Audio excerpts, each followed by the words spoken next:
The former Minister of Finance, María Jesús Montero, is on the verge of being formally investigated. Let's get started.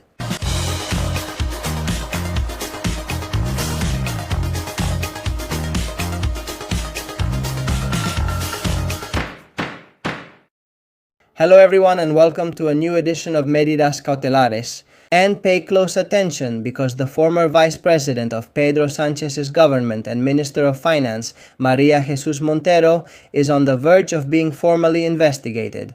In the context of the SEPI scheme, also known as the PSOE Dirty Tricks scheme, you already know that the case Judge Pedras is investigating has those two branches. Well, María Jesús Montero is on the verge. The verge of being formally investigated, exactly as you're hearing it. We are going to share this information on screen, as always. By the way, if you haven't done it yet, remember to subscribe to the Medidas Cautelares channel. We're stepping on the gas to reach August with even more subscribers than we have now, since we keep growing day by day. Let's share this very relevant information on screen now because, attention, the indictment of María Jesús Montero could happen through her. One of her connections, who was the Chief of Staff, Carlos Moreno, her right-hand man, her number 2. We're going to share all this information, and here you have on screen a photo of María Jesús Montero with her hands up, right? As if she's saying she hasn't done anything, right? Well, we'll see what happens with the former Minister of Finance and Vice President of the government and candidate, right? For the Junta of Andalusia for the Socialist Party. Let's get to this information now. The former Chief of Staff of the Minister of Finance and Vice President of the government, María Jesús Montero, whose name is Carlos Moreno, is being singled out for his role in the PSOE's Dirty Tricks case. And this is a direct quote. He was the direct link to the former minister. Carlos Moreno was appointed director of the Minister of Finance's cabinet in 2018, and on November 22, 2023, he was reappointed to this position when María Jesús Montero became the fourth vice president of the government. In April 2026, he was dismissed from his position a few days before testifying as a witness in the Supreme Court during the Coldo case trial. Businessman Victor Daldama accused Moreno of receiving 25,000 euros in cash in exchange for arranging a postponement of a tax debt for one of his companies. Moreno, however, denied everything during his testimony before the Supreme Court. Well then.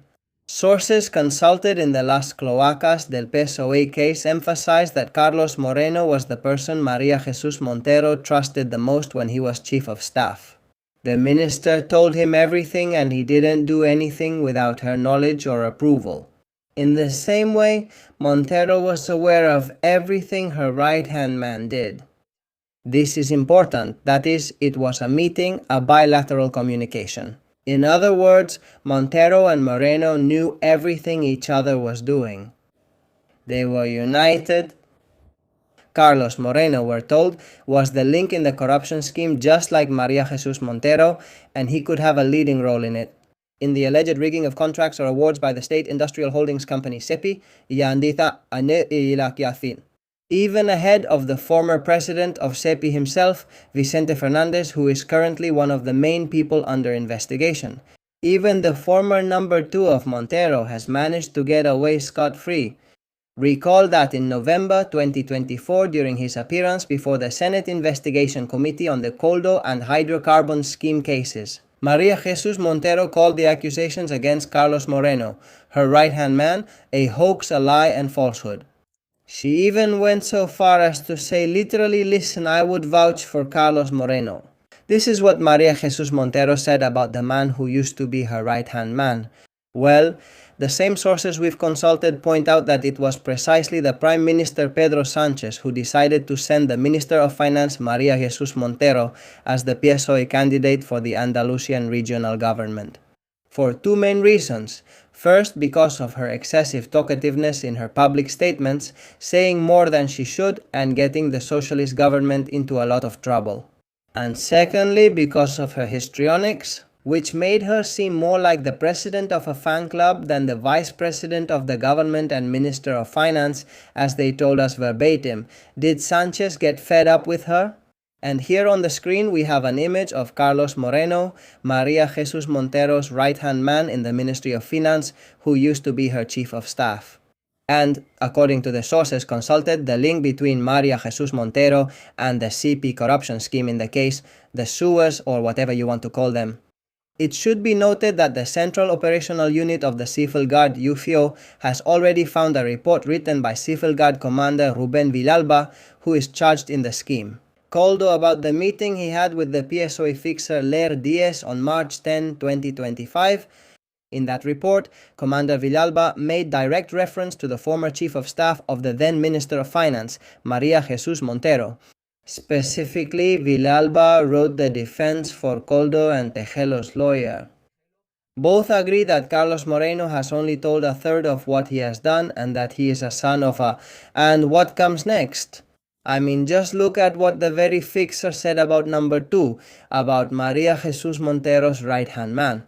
Let's remember that Commander Rubén Villalba already testified as a witness last week before the head of the Central Court of Instruction No. 5 of the National Court, Santiago Pedraz. The commander detailed to the judge the 2 meetings he had with Ler, as reflected in the case file, to which the minutes of those 22 meetings written by Villalba himself were added. The commander, who is currently suspended from duty and pay, stated that the meetings took place on March 10 and 26, 2025. And that the former socialist activist offered to pay for his defense in the Coldo case and appoint him as an advisor to the director of the Civil Guard, Mercedes González. Villalba assured Pedraz that he rejected all of Ler's offers, and that he did not agree to give her information about agents from the Central Operative Unit of the Civil Guard, UCO. And this is the information we revealed on Medidas Cautelares. And the thing is, the former vice president of Pedro Sánchez's government and Minister of Finance, María Jesús Montero, is on the verge of being charged. In the case of the so-called sewers, or another more epic one, the judge of the National Court, Santiago Pedraz, is investigating, according to sources consulted in the case, the connection of María Jesús Montero to this corruption scheme, which would be through her former right-hand person, her number 2. Her number 2 at the Ministry of Finance, her Chief of Staff, Carlos Moreno. According to those sources consulted, Montero was aware of what Moreno was doing, and Moreno did nothing without Montero knowing about it. Therefore, the former Minister of Finance, Vice President of the government and PSOE candidate for the Junta of Andalusia, María Jesús Montero, is on the verge of being charged. We'll see what happens with María Jesús Montero, and of course, any updates we get, we'll keep you informed here. On Medidas Cautelares. That's all for this edition of Medidas Cautelares. I hope you enjoyed the video, and please leave me your opinions.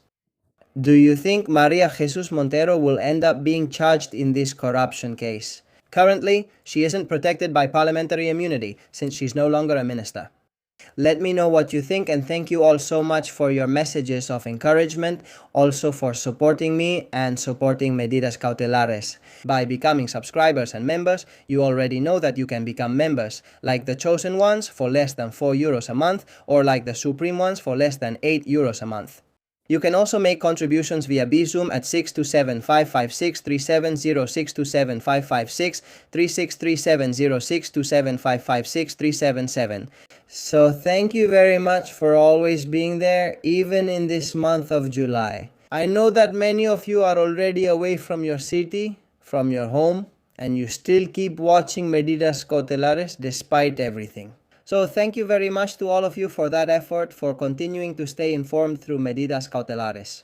Key thing, as I always say, is making sure everyone gets this information because information is power. See you soon.